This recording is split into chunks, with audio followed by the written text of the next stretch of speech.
صدر بزم پروفیسر خواجہ شاہد صاحب، جناب علی ناظم جعفری صاحب، پروفیسر عبدالستار دلوی صاحب، آج کے پروگرام کے کنوینر پروفیسر خالد سعید صاحب، ناظم بے مثال میرے سامنے محترمہ بانو صاحبہ اور جناب معظم صاحب، صدیقی صاحب، نام کن کن کے لوں؟ شکریہ اس کا کہ مجھے اس بزم میں شرکت کا موقع ملا۔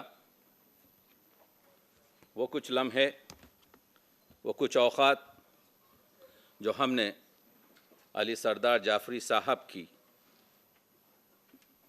صحبت میں امریکہ میں گزارے، جیسے آپ لوگ جانتے ہیں کہ کینیڈا میں مقیم ہونے سے پہلے میں 17 سال امریکہ میں طبابت کرتا تھا، لانگ آئلینڈ میں۔ اے گل بتو خورسندم تو بوئے کسیداری، یہاں پر فرزند بھی ہیں، اور پہلی مرتبہ مجھے فخر محسوس ہو رہا ہے کہ جعفری صاحب کی بہو اور جعفری صاحب کا پوتا بھی یہاں پر موجود ہے، جن کو کبھی تصویروں میں دیکھتے تھے، آج ہم محفل میں دیکھ کر خوشی کا محسوس کر رہے ہیں۔ اس کے لیے میں مشکور ہوں۔ آپ جانتے ہیں کہ کلیدی خطبے کے کچھ مسائل ہوتے ہیں اور کچھ ذمہ داریاں اس شخص کی ہوتی ہیں جو کلیدی خطبہ دیتا ہے، کیونکہ 2 روز کا جو سیمینار ہوتا ہے اس پر کچھ اشارات کی ضرورت ہے۔ ابھی آپ نے پروفیسر محمد میاں صاحب کی تقریر سنی کہ اگر اس خطبے سے ایک شخص کو بھی یہ احساس ہو کہ اسے کچھ حاصل نہیں ہوا ہے تو کلیدی خطبہ پوری طریقے سے ناکام ہے۔ آپ جانتے ہیں کہ میں پروفیسر آف میڈیسن ہوں، میں صحت کا طبیب ہوں، لیکن ادب کا مریض ہوں۔ مریض کی آواز کبھی تلخ ہوتی ہے، درد کا احساس ہوتا ہے۔ تو کہا تھا کہ بغاوت میرا مذہب ہے، بغاوت دیوتا میرا، بغاوت میرا پیغمبر، بغاوت ہے خدا میرا، بغاوت حریت کے دیوتا کا آستانہ ہے، بغاوت عصر حاضر کے سپوتوں کا ترانہ ہے۔ یہ باغی اشعار کو کہنے والا علی سردار جعفری نے ایک بغاوت کا ایسا شعر کہا ہے کہ بغاوت درد سہنے سے، بغاوت دکھ اٹھانے سے، بغاوت ایک انسان کے سوا سارے زمانے سے۔ آج ہم جمع ہوئے ایک 50-55 سال پرانے انٹرویو میں علی سردار جعفری نے کہا تھا، جب ان کی شاعری کے بارے میں پوچھا گیا کہ آج سے 50 سال کے بعد معلوم ہوگا کہ ہماری شاعری میں کتنی انرجی اور کتنا دم ہے۔ میں سلوٹ کرتا ہوں، میں سلام بھیجتا ہوں علی سردار جعفری کی روح کو کہ آ کر دیکھیں کہ 50 سال گزر گئے ہیں، آپ کے انتقال کو 13-14 سال کا عرصہ ہو رہا ہے، لیکن دنیا ادب میں ہر جگہ یہی ترانہ چل رہا ہے۔ اس وجہ سے میں نے جو شعر بغاوت کے پیش کیے وہ علی سردار جعفری کے پہلے مجموعے شعری پرواز کے تھے، آخری شعر کو چھوڑ کر۔ آپ دیکھتے ہیں کہ 86 سال عمر پائی، 70 سال ریاضت شعر و سخن اور خدمت انسانی کی۔ اگر ان کے پہلے شعر کو ان کے مرثیے کے شعر سے آتا ہے کون شم امامت لیے ہوئے لے کر آپ جوڑیں نومبر میرے گہوارے تک، تو آپ کو معلوم ہوگا سردار جعفری نے بہت کچھ لکھا، سردار جعفری پر بہت کچھ لکھا گیا۔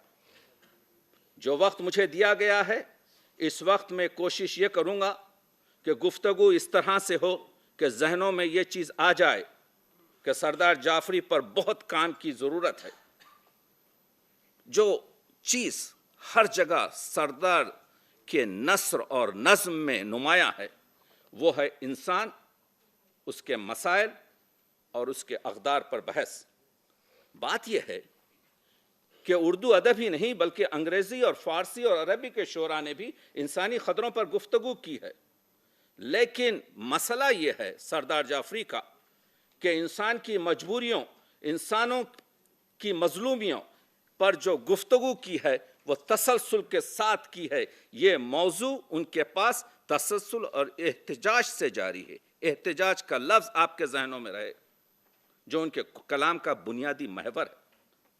انسان کے استحلال پر مولانا روم نے کہا تھا، آنچ شیراں را کند روبا مزاج احتیاجس احتیاجس احتیاج۔ 750 سال پہلے روم کہہ رہے ہیں کہ جو چیز شیروں کو لومڑی بنا دیتی ہے وہ کیا ہے؟ ضرورت ہے، ضرورت ہے، ضرورت ہے۔ اسی کو چل کر بعد میں 700 سال بعد علامہ اقبال لاہوری نے کہا تھا، آدمیت احترام آدمی، باخبر شو از مقام آدمی۔ زندگی کا فلک بوس ایواں اسی طرح بنتا رہا ہے، بنتا رہے گا۔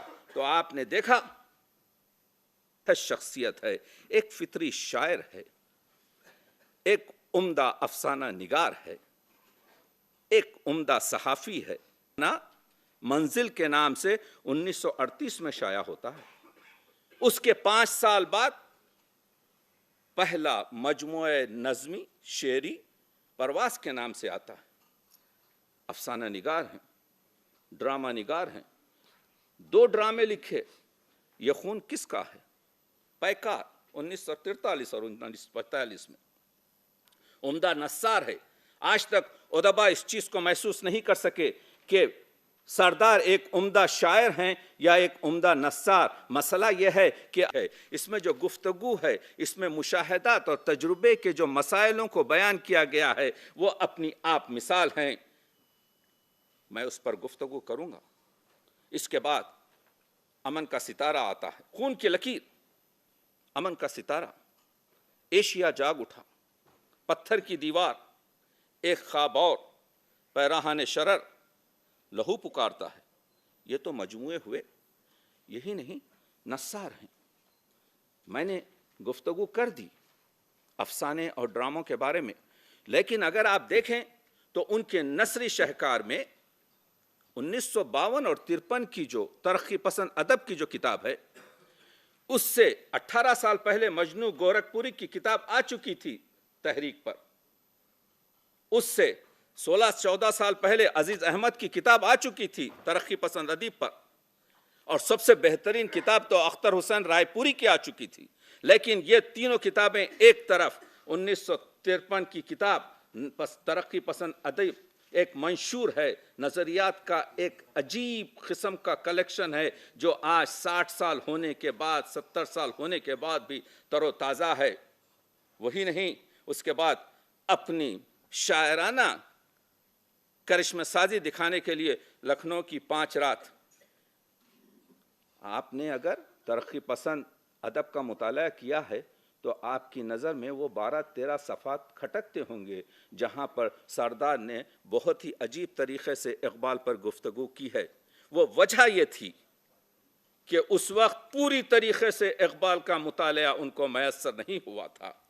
اس کا جب مطالعہ ہوا تو 18 سال بعد جب اقبال شناسی کی کتاب آئی ہے تو اس میں یہ بڑے لوگوں کی شناخت ہوتی ہے، ہٹ دھرمی نہیں کرتے، they are not stubborn, these people are the finest people of the world۔ تو آپ دیکھ رہے ہیں کہ انہوں نے اپنے نظریے کو چینج کیا، اور نظریے کو چینج کرنے کے بعد اقبال شناسی کی کتاب حیات نہیں، مسائل حیات پر گفتگو ہے۔ سردار کے پاس، سردار نے غزلیں بھی کہیں، لیکن سردار کے پاس نظم کو غزل پر فوقیت ہے۔ آپ دیکھ رہے ہیں، اگر اس سلسلے کو آپ دیکھیں جس میں اقبال بھی ہیں، جس میں جوش بھی ہیں، جس میں چکبس بھی ہیں، جس میں سیماب بھی ہیں، جس میں ترقی پسند شعراء کے بہت سے نامور شعراء ہیں، یہ پورے نظم کے شعراء ہیں۔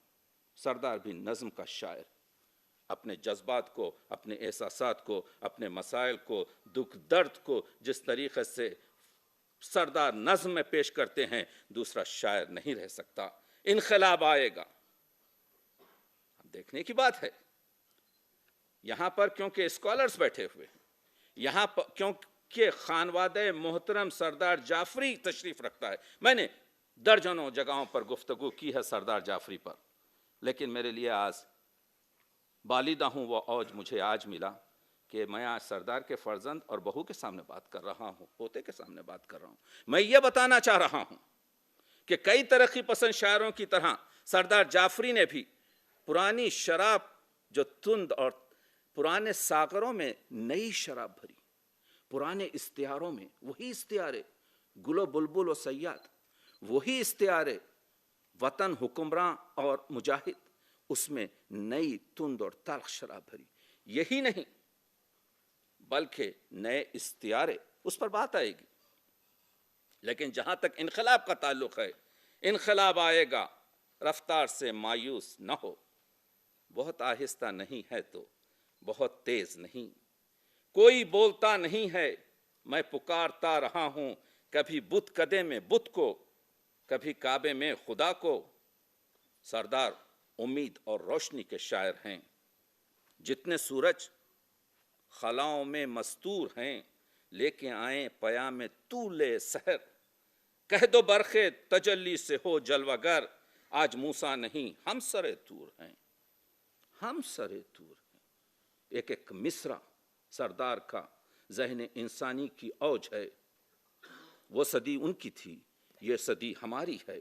آپ نے دیکھا فیض کا شعر تو مشہور ہو گیا، لیکن سردار کے یہ اشعار ہم نے حسن یوسف کو بازار مصر میں پیش نہیں کیا، بلا سے ہم نے نہ دیکھا تو اور دیکھیں گے، فروغ گلشن و سوتے ہزار کا موسم، یہ فیض کا شعر تو زبان زدے عام ہو گیا۔ تو میں احتجاج ایسے ادیب کے ایک شخص جو عشقیہ شاعری کا دلدادہ ہے، یہ کہتا ہوں کہ کیوں سردار کے اشعار کو ہم نے زبان زدے عام نہیں کیا۔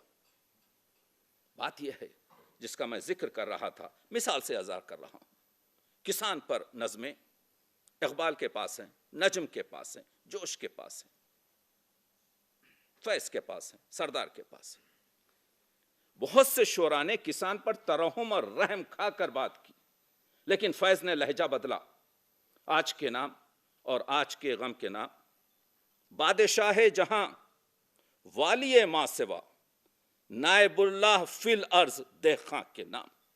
کسان وہ ہے جو نائب اللہ فی الارض ہے، کسان وہ ہے جو والی جہان ہے، جو بادشاہ جہان ہے۔ تو پوزیشن فیض نے پہلے کسان کی بتا دی کہ کیا عظمت ہے، اس کے بعد کہا کہ جو اس پر ظلم ہوئے، اس کے ڈھوروں کو ظالم ہکا لے گئے، اس کی بیٹی کو ڈاکو اٹھا لے گئے، ہاتھ بھر کھیت سے ایک انگشت پٹوار نے کاٹ لی، دوسری مالیے کے بہانے سے سرکار نے کاٹ لی، جس کی پگ زور والوں کے پاؤں تلے دھجیاں ہو گئی ہیں۔ تو یہ ایک نیا کانسیپٹ تھا جو فیض نے پیش کیا، یہ تو زبان زدے عام ہو گیا، جس کو مجھ جیسے ایک باہر کے رہنے والے نے حفظ کر لیا، لیکن سردار نے کہا یہ مجاہد، یہ بہادر، یہ جیالے، یہ کسان، برق و باراں کے حریف، جن کے چہرے پہ ہے دھرتی کا سکون اور وقار، اور ہتیلی میں لکیروں کے سوا کچھ بھی نہیں، کیاریاں بوتے ہیں اشکوں کی، لہو کاٹتے ہیں آج ہر دشت میں، ہر کھیت میں، ہر میدان میں۔ دیکھا آپ نے، جس کھیت سے میں دیکھاں کو میسر نہیں روزی، اس کھیت کے ہر خوشے گندم کو جلا دو، اقبال نے کہا تھا۔ سردار نے اس کو دوسرے طریقے سے بیان۔ پریم چند نے ایک ایسا لافانی جملہ کہہ دیا، ترقی پسند تحریک کے پہلے اجلاس میں ہمیں حسن کا معیار بدلنا ہوگا۔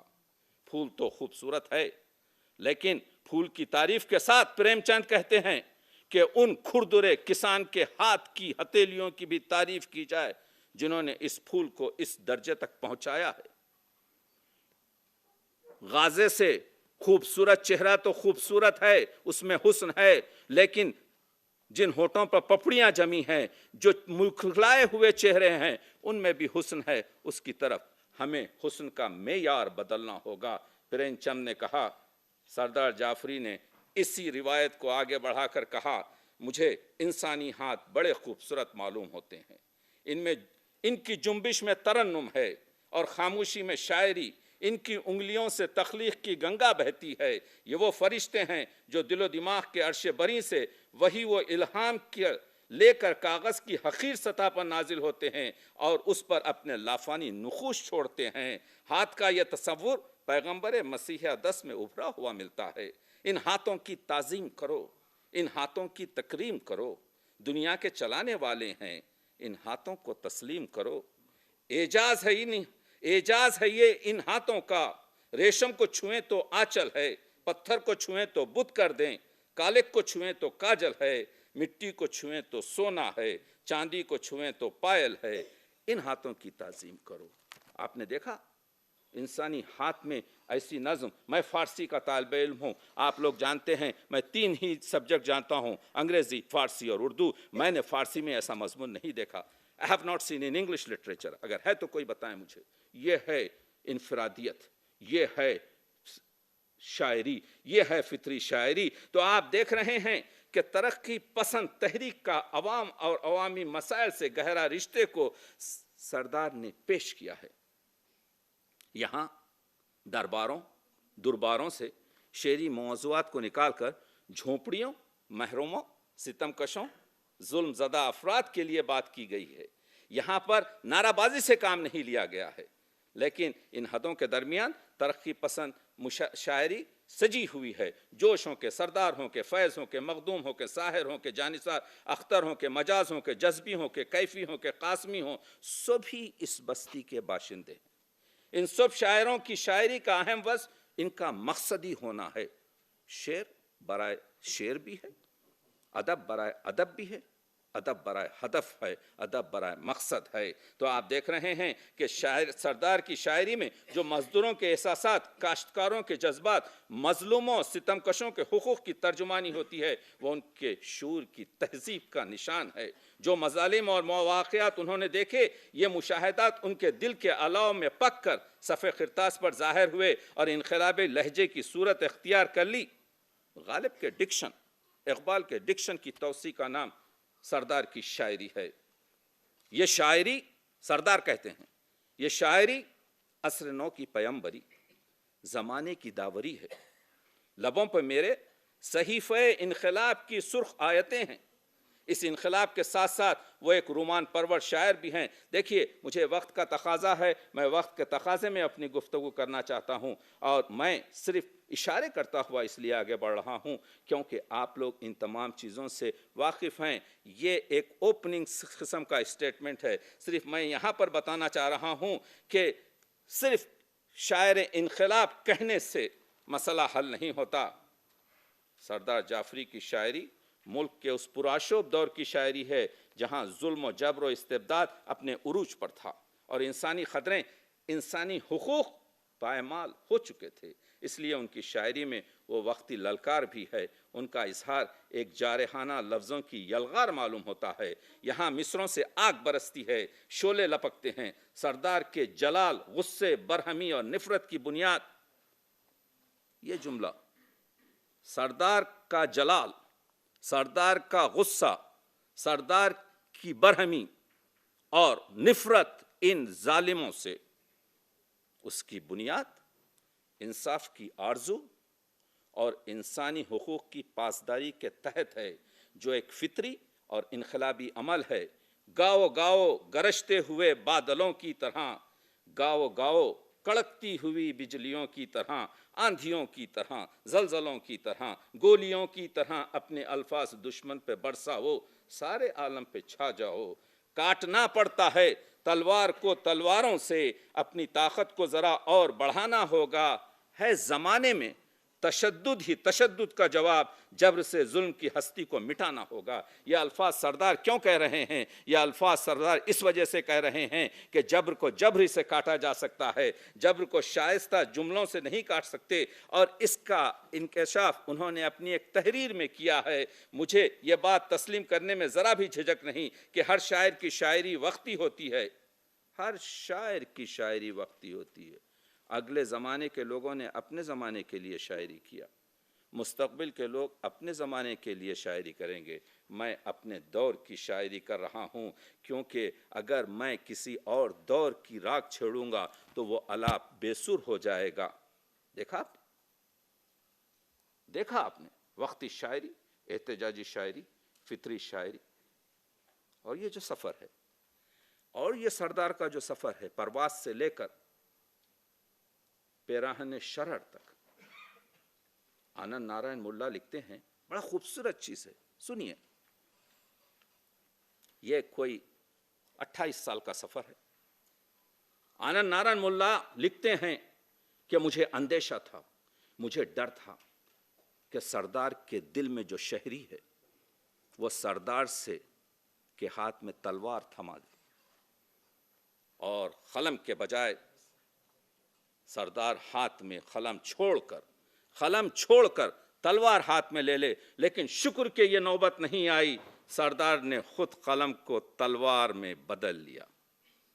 اور اس کے بعد کہتے ہیں کہ یہ قلم جو تلوار بن گیا تھا آہستہ آہستہ پیراہن شرر تک پہنچتے ہوئے شاخ گل میں تبدیل ہو گیا، اور وہ نظریاتی غبار کی سطح سے ابھر کر کرۂ نور پر پہنچ گیا. اور اس پیام میں ایک پیمبرانہ حلاوت ہے، اور اس کی نظر میں زخم انسا کے لیے مرہم ہے. آج اس کی منزل کا تعین اس مجموعے کا آخری شعر کرتا ہے تو تارے پیراہن شرر کا آخری شعر ہے.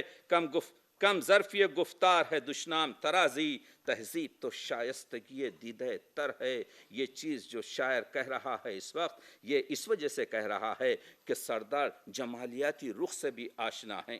آپ جانتے ہیں کہ 1947 میں جب صبح آزادی فیض کی شائع ہوئی، یہ داغ اجالا، یہ سب گزیدہ سحر، یہ انتظار تھا جس کا، یہ وہ سحر تو نہیں. تو آپ نے دیکھا کہ فوراً کس طریقے سے بمبئی سے سردار جعفری نے کہا کہ یہ جو نظم فیض نے لکھی ہے یہ تو کوئی آریہ سماج کا شاعر بھی کہہ سکتا تھا، یہ تو کوئی مسلم لیگ کا انتہا پسند شاعر بھی کہہ سکتا تھا، اس میں ترقی پسندی کہاں ہے؟ معزز سامعین، فیض خاموش ہیں. یہ درمیانی حاشیہ ہمیشہ اس طرح کی آگے لگاتا ہے.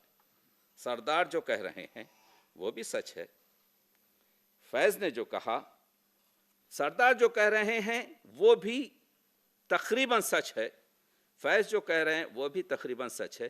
مثال سے واضح کر رہا ہوں، جب بر صغیر کو تقسیمی کا جشن منانا پڑا تو اس کی ہولی خون سے کھیلی گئی.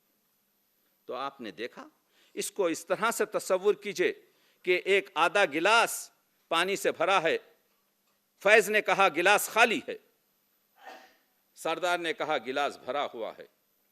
دونوں میں سے کسی نے یہ نہیں کہا کہ آدھا گلاس خالی ہے، آدھا گلاس بھرا ہوا ہے. یہ بعد میں جا کر دونوں کو احساس ہوا. اسی وجہ سے سردار نے پھر ایک نظم لکھی، کون آزاد ہوا، کس کے ماتھے سے غلامی کی سیاہی چھوٹی، میرے سینے میں ابھی درد ہے محکومی کا، خنجر آزاد ہیں سینے میں اترنے کے لیے، موت آزاد ہے لاشوں پر گزرنے کے لیے. دیکھا آپ نے، تھا انتظار وہ جس کا، یہ وہ سحر تو نہیں، چلے چلو کہ وہ منزل ابھی نہیں آئی. جب فیض نے کہا تو ان بڑے شاعروں کو چھوٹے چھوٹے دماغ کے نقاد کیا سمجھ سکے، جس کو آج کا تنقید نگار، جس کو آج کا محقق، جس کی روشنائی دونوں کے کلام پر ہے، مسئلے کو درک کرنے کی حیثیت رکھتا ہے. میں نوجوان اسکالروں سے چاہتا ہوں کہ اس تنازع میں گفتگو کریں، کیونکہ میں نے گزشتہ سال جب فیض فہمی کی مختلف محفلوں میں نے ایک آرٹیکل لکھا، ترقی پسند سکے کے دو رخ، فیض اور سردار جعفری، وہ دیکھیے اس میں نے یہ چیزیں بیان کی ہیں. لیکن مسئلہ یہ ہوا کہ لوگوں نے فیض کے سردار کے ساتھ انصاف نہیں کیا. بلند پایا لوگوں نے اپنی ادبی چشمک سے، اپنی ذاتی تعصب سے ان کی شاعری پر ایسی ایسی گل افشانیاں کی، ایسے ایسے اتہامات کیے. کیونکہ